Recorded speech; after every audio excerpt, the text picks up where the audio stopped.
Hello friends, মোৰ চেনেলত স্বাগতম জনাইছোঁ। মই আজি 32 চেপ্টাৰৰ বাবে প্ৰিন্সেছ কাট বটনেক ব্লাউজৰ কাটিং একেবাৰে সহজতে কৰি দেখাম। এইটো লাইনিঙৰ কাপোৰ আৰু এই আনটো হ'ল মেইন কাপোৰ। প্ৰথমতে লাইনিঙৰ ওপৰত কাটিং কৰিম। লাইনিংটো এনেকৈ ডাবল ফল্ড কৰি ল'লোঁ, লাষ্ট আনি সমান কৰি ল'লোঁ। এতিয়া ব্লাউজটো যিমান লেন্থ লাগে তাত 1 ইঞ্চ প্লাছ কৰি ল'ম। মই 14.5ত মাৰ্কিং কৰিছোঁ, এইটো 13.5ত ৰেডি হ'ব। এইটো বটনেকত বনাম, সেইকাৰণে চল্ডাৰ লৈছোঁ 7 ইঞ্চ। এইফালে উঠাই দি সমান কৰি ল'ম, হাফ ইঞ্চ চল্ডাৰ শ্ল'পৰ বাবে। এতিয়া 7 ইঞ্চ আৰ্ম হ'ল লেন্থ লৈছোঁ, এনেকৈ চল্ডাৰ শ্ল'প মিলাই দিম। এতিয়া চেষ্টৰ 4 ভাগৰ এভাগ ল'ম, 8 ইঞ্চ 32 চেষ্টৰ আৰু 1.5 ইঞ্চ মাৰ্জিনৰ বাবে। আপোনাৰ যিমান হয় তাৰ 4 ভাগৰ এভাগ ল'ব আৰু মাৰ্জিনটো ৰাখি দিব। ৱেষ্ট 20 হয়, তাৰ 4 ভাগৰ এভাগ 7 ইঞ্চ, 1 ইঞ্চ বেক ডাৰ্টৰ বাবে আৰু 1.5 ইঞ্চ মাৰ্জিনৰ বাবে। এতিয়া এইফালে 1.5 ইঞ্চ আৰ্ম হোল শ্বেপ দি দিলোঁ, বেক আৰ্ম হোলৰ শ্বেপ।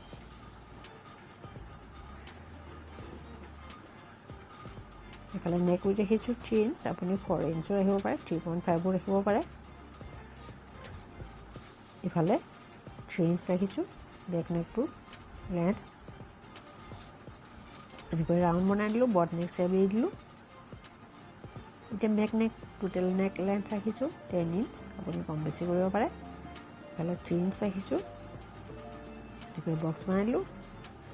এতিয়া এইফালে হাফ ইঞ্চ, ইয়াৰ পৰা এনেকৈ ৰাউণ্ড শ্বেপ ড্ৰ কৰি দিম।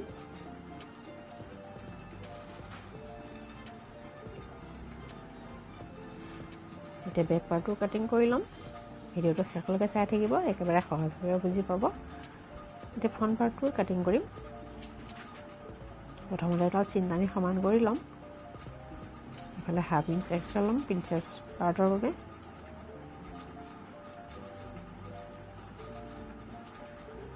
আৰু ইফালে হাফ ইঞ্চ এক্সট্ৰা ল'ম হুক আৰু কাজপট্টিৰ বাবে।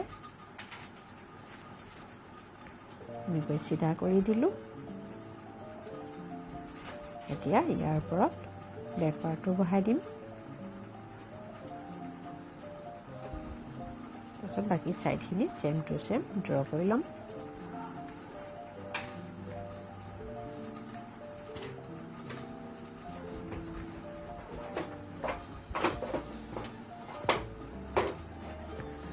এতিয়া বেক পাৰ্টটো উঠাই দিম।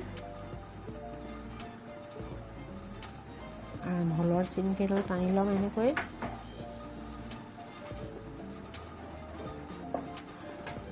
এতিয়া এইটো ফ্ৰণ্ট আৰ্ম হোলৰ চেপৰ বাবে 0.75 ইঞ্চ ভিতৰৰ ফালে দি দিলোঁ, মানে 1 ইঞ্চকৈ অলপ কম।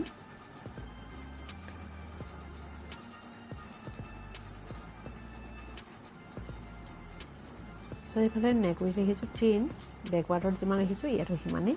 নেক লেন্থ ৰাখিছোঁ 6.5 ইঞ্চ, আপুনি কম বেছি কৰিব পাৰে কাৰণ এইটো বট নেকত বনোৱা হৈছে। বেক পাৰ্টটো বট নেক হ'ব, ফ্ৰণ্ট পাৰ্টটো নৰ্মেল নেক হ'ব। এইটো মই ৰাউণ্ড শ্বেপ দি দিলোঁ। এতিয়া ওপৰৰ পৰা বাছ পইণ্ট লৈছোঁ 10 ইঞ্চ, এইফালে 3 ইঞ্চ ৰাখিছোঁ, এইফালে 3.25 ইঞ্চ। এনেকৈ চিধা কৰি দিলোঁ। তাৰপিছত ইয়ালৈকে প্ৰিন্সেছ লাইন ড্ৰ কৰি দিম।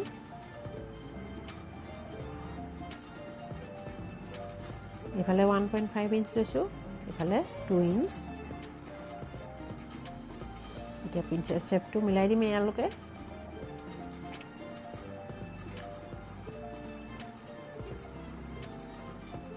এইফালে 1.5 ইঞ্চ এক্সট্ৰা ল'ম, ইফালে 1 ইঞ্চ ল'ম। এনেকৈ চিধা কৰি দিলোঁ। তাৰপিছত এইফালে হাফ ইঞ্চটো ইয়াৰ লগত মিলাই দিম কাৰণ এইখিনি এক্সট্ৰা হৈ থাকিব। এতিয়া কাটিং কৰি ল'ম ফ্ৰণ্ট পাৰ্টটোৰ।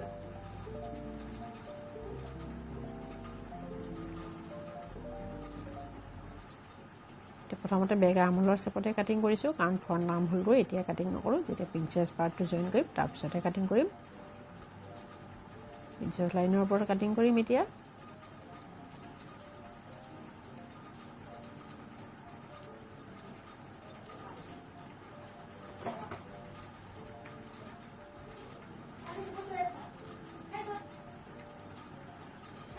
শ্বেপটো এনেকৈ মিলাই দিলোঁ। তাৰপিছত সেইফালে জইনটো খুলি ল'ম।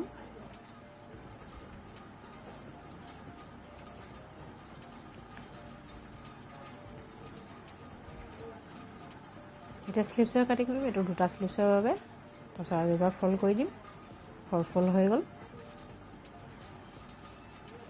সমানে ভালদৰে ফল্ড কৰি লৈছোঁ।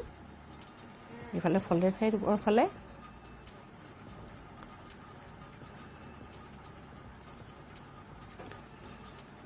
এতিয়া দুইটা কাপোৰ লৰচৰ নহ'বৰ কাৰণে পিন এটা মাৰি লৈছোঁ। এতিয়া স্লিভছটোৰ লেন্থ 9 ইঞ্চ ৰাখিম। এইটো 8 ইঞ্চত ৰেডি হ'ব। মেইন কাপোৰটোত যিমানখিনি কাপোৰ বাছে সেইমতেহে স্লিভছটোৰ লেন্থ ৰাখিব পৰা যায়। এতিয়া এইটো বেক আৰ্মহোলৰ শ্বেপ হয়। ইয়াৰ পৰা এনেকৈ মিলাই দিম। একেবাৰে সহজ হয়। এনেকৈ কৰিলে স্লিভছটো পাৰফেক্ট হয়।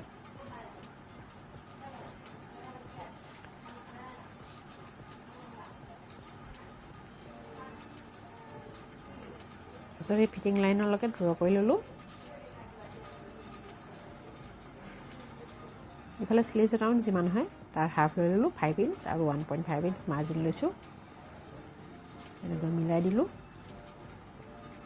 এইফালেও 1.5 ইঞ্চ বা 2 ইঞ্চ এক্সট্ৰা লৈ ল'ম।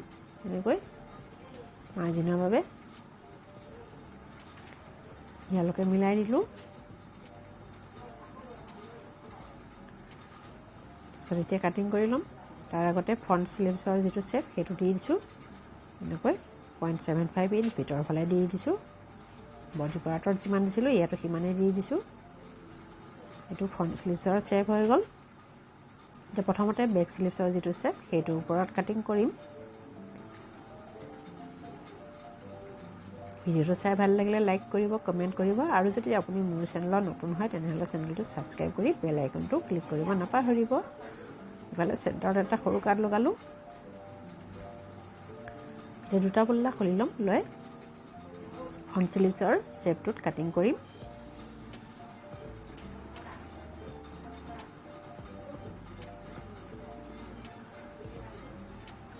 এতিয়া তেনেদৰে গোটেইখিনি পাৰ্ট মেইন কাপোৰৰ ওপৰত কাটিং কৰি ল'লোঁ। এইটো স্লিভছৰ পাৰ্ট হয়। তাৰপিছত এইটো স্লিভছৰ পাৰ্ট। এইটো প্ৰিন্সেছ পাৰ্ট হয়। এইটো বেক পাৰ্ট। বেক পাৰ্টটোৰ নেকটো এতিয়া কাটিং কৰা নাই। যেতিয়া ষ্টিচিং কৰিম তাৰপিছতহে কাটিং কৰিম। ইয়াৰ লগে লগে কাটিং কমপ্লিট হৈ গ'ল। ভিডিঅ'টো চাবলৈ ধন্যবাদ।